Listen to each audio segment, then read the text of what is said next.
What's going on, Port fans? Welcome back to another video on the channel. Today we're going to be talking about the things I learnt from the practice match between West Coast and Port Adelaide last night. It wasn't the most exciting game of football to watch. It certainly wasn't the most prettiest.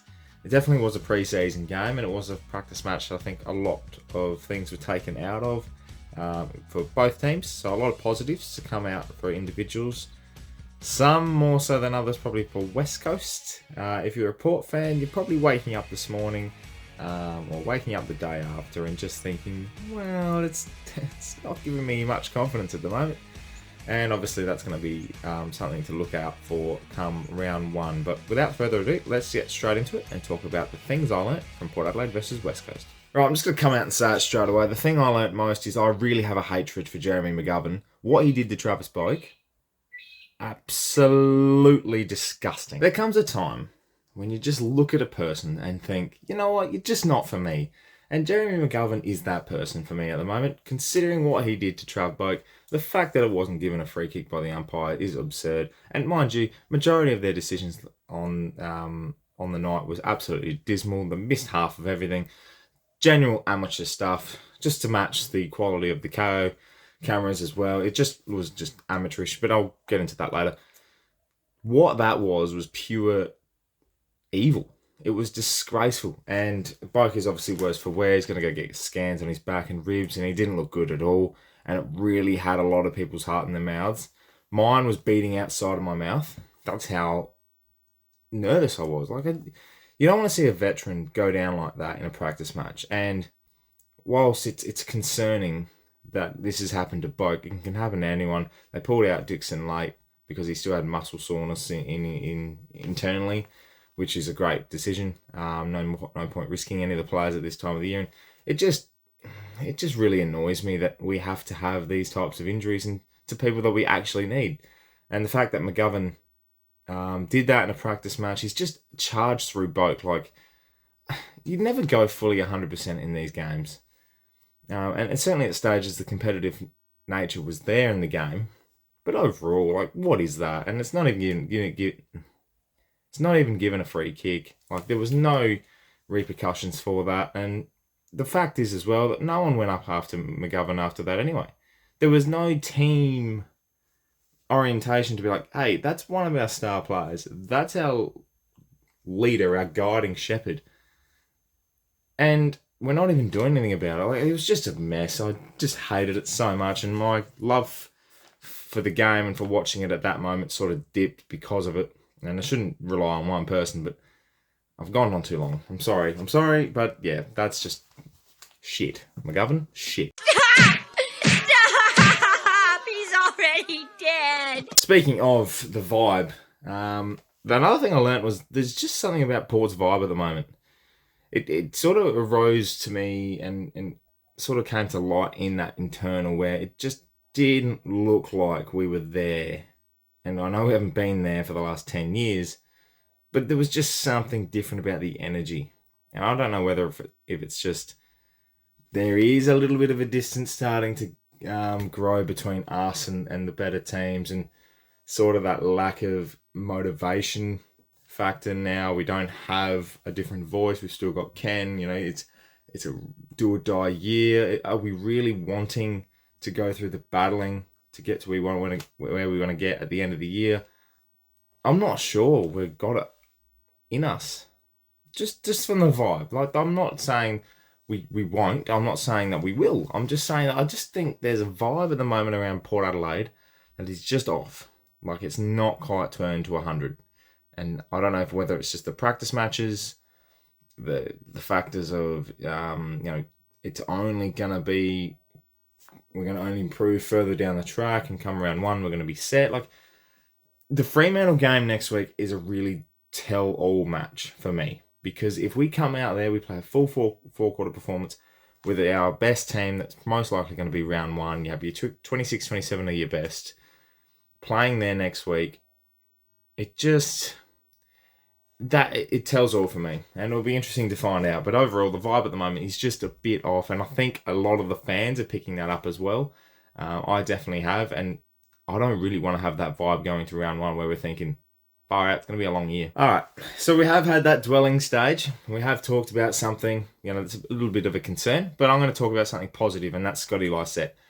Some people definitely brought up Bryn Teakle, how Dante went, Sam Hayes in patches. Scotty Lycett, come back from a shoulder injury. It's a tough ask to have a full shoulder construction and really just try and find your feet again. And at that age, it makes it a lot harder. He came out in that game. He looked fit. He looked leaner. He also looked competitive, and he had a bit of an attitude of, I've got to make up lost time here. And if he carries that through to round one, he's going to play. I know the ruck stocks are quite interesting in terms of selection levels. Definitely Bryn Teakle's up for a good chance of being the number one ruck for round one. But I think overall, Scotty Lycett, if he puts in another performance against Fremantle next week like that, then definitely he's playing round one. He's going to be that competitive edge. And I love his ground ball work. I think he really moves well considering. He does have his ruckman stages. But I think, he'll be a massive asset back into our team. A lot of talk about Jason Horne-Francis. I did send out a cheeky tweet to Kane Corns to say, how good is he? Get a bit of bite going. But I think overall, he showed more signs than he did in the internal. He looked a lot better. He had that bit of competitive nature about him. And I love that he takes the game on. I don't care if he's getting 15, 16 touches in a game early on and he's kicking a goal or so. As long as he finds his feet in the early days of the season, I'll be more than happy to see him grow as a player in his second year of football. I think he already showed glimpses with his efficiency going inside 50, his contested ball work. I love the look of him. I think if you saw on the Glass Table Twitter, we tweeted out that he looks like a forward pocket from the AFL Live 2004 game, just with the long socks, the blonde hair, and just the vintage nature that he looks. So I think he's going to be a great asset. I love him already. Be interesting to see what he plays out next week against Fremantle, and also going into round one when the real stuff kicks off. A couple of the barometer boys. We talk about the Blues brothers. I'm talking about the barometer brothers, Lachie Jones and Sam Powell-Pepper.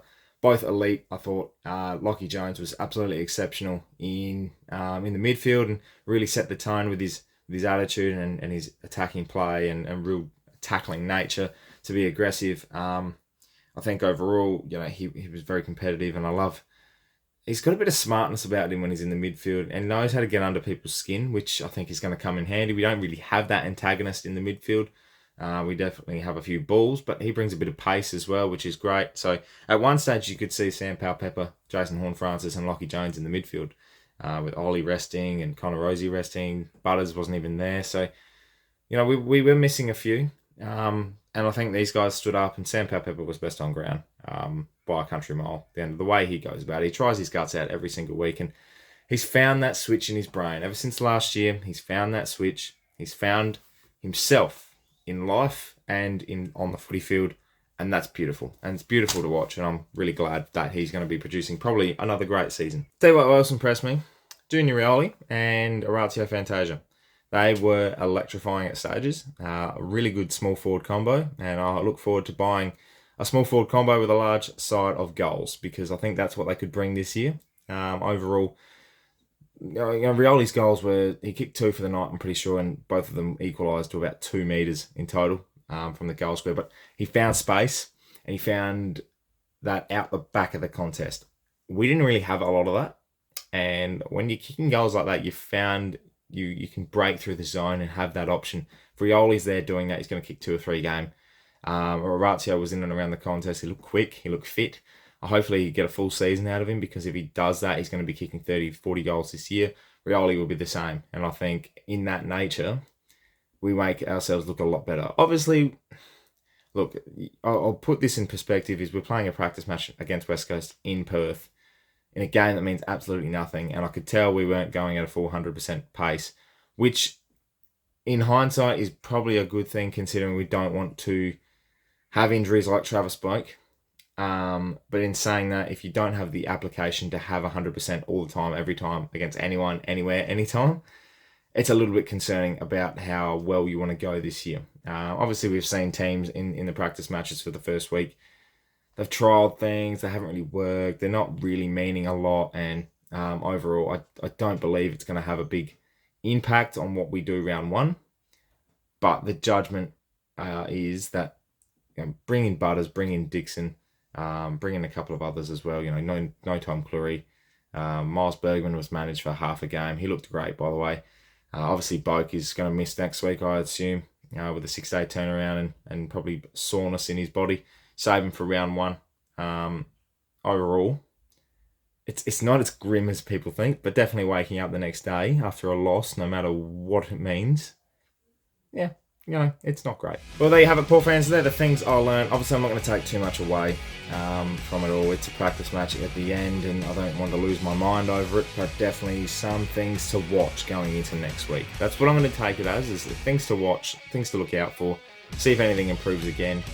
And we'll be back next week to see what we do against Fremantle back in Perth again. So thank you very much for watching. Make sure you subscribe to the channel if you're new, for plenty more Port Adelaide and AFL content to come your way. Goal kicking challenge is out. The predictions are out. Things I learnt, now you're watching. Next week we're going to do a live stream, Port versus Fremantle. So jump on board. We're going to do a special event there that I'm just about to announce later this week as well. So jump on board, and we'll see you very, very soon for another video talking about Port Adelaide and the AFL as well. Thank you for watching. My name is Anthony, and as always, count the petty.